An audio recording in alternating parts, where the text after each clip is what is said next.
ভূস্বর্গ কাশ্মীরে ভয়াবহ হামলার পর ভারত পাকিস্তান সম্পর্কের তিক্ততা পৌঁছেছে নতুন মাত্রায়। প্রতিবেশী দুই দেশের রাজনৈতিক দ্বন্দ্ব যেন রূপ নিয়েছে দাবার খেলার ময়দানে। ভারত পাকিস্তান যদি পুরোদমে যুদ্ধ শুরুর সিদ্ধান্ত নেয় তবে তা নেহায়েতি বোকামি হিসেবে গণ্য হবে বলে সতর্ক করেছেন বিশ্লেষকরা।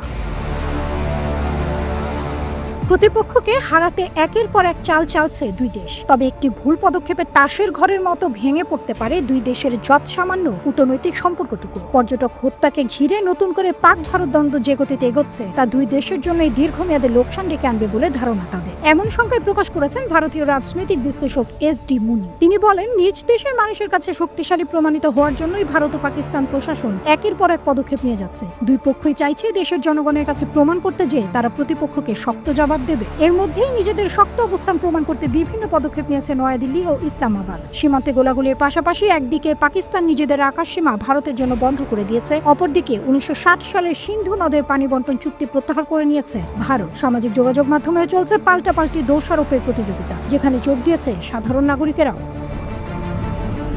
রাজনৈতিক বিশ্লেষক এস.ডি. মুনি আরও বলেন, প্রশাসন যেভাবে এগোচ্ছে সেটি মূলত যুদ্ধের ভাষা, কিন্তু বাস্তবে যুদ্ধের কোনো পদক্ষেপ খুবই সতর্কতার সঙ্গে নেওয়া উচিত। দুই পক্ষই বুঝতে পারছে যে দীর্ঘমেয়াদে এ থেকে কারো লাভ হবে না। দুই দেশের জন্য সবচেয়ে ভালো সিদ্ধান্ত হবে পরিস্থিতি স্বাভাবিক করে আনা গেলে। তবে দুই দেশই নিজেদের শক্তিশালী প্রমাণ করতে ছোটখাটো হামলা চালানোর সম্ভাবনা থাকলেও বড় ধরনের যুদ্ধের দিকে কেউই এগোতে চাইবে না বলে ধারণা করছেন বিশ্লেষকরা। বিশেষ করে পাকিস্তানে পানির অভাব তীব্র হতে শুরু করলে দেশটি থেকে প্রতিশোধমূলক পদক্ষেপের আশঙ্কা করছে ভারত। এর ওপর ভিত্তি করে পাল্টা পদক্ষেপ কি হতে যাচ্ছে সে বিষয়ে সিদ্ধান্ত নেবে মোদী প্রশাসন। তবে যুদ্ধে জড়ানোর মতো সিদ্ধান্ত শুধুমাত্র বোকামির বহিঃপ্রকাশ হবে বলেই মনে করছেন মুনি। তিনি বলেন, কিছু জলবিদ্যুৎ কেন্দ্রে পানির অভাব দেখা দিলে দ্রুত পরিস্থিতিতে পরিবর্তন আসতে পারে, তবে সেটিও পুরোদমে যুদ্ধের রূপ নেবে বলে আমি মনে করি না। অবশ্য যেই দেশই যুদ্ধের সূচনা করুক না কেন তা তাদের বোকামির পরিচয় ছাড়া আর কিছু না। এই অবস্থায় কাশ্মীর বিষয়ে দুই দেশ বড় আকারের সংঘাতে না জড়াক, এমনটাই আশা বিশ্লেষকদের।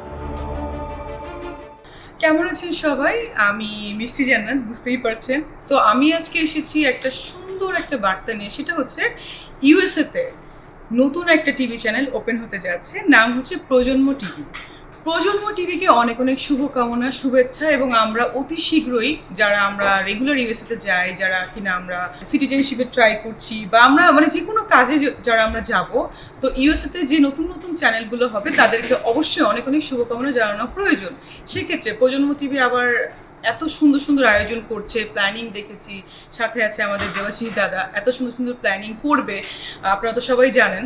সো প্রজন্ম টিভি আরও এগিয়ে যাক, আরও সুন্দর সুন্দর প্রোগ্রাম করুক। প্রজন্ম টিভিকে অনেক অনেক শুভেচ্ছা। Thank you.